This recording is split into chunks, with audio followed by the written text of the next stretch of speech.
Може ли да ги снимаш всички и да ми изпратиш да се обадят за транспорт? А ти, извинявам се.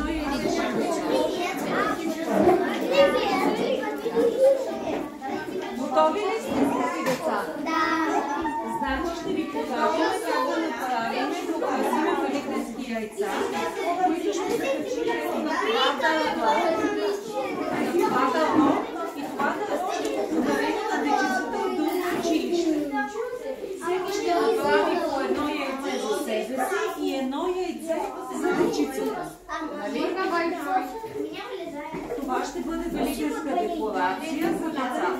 Взимате едно яйце и едно шишче. Момичета и момчета, първо изслушайте. Първо изслушайте какво казва госпожата. Калина. Първо изслушайте госпожа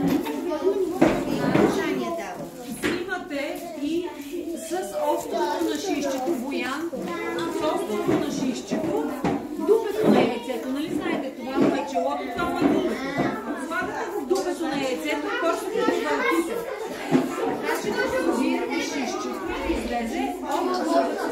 Работим внимателно и след като побиете така яйчицето, всеки си взима по една гъбичка и се избира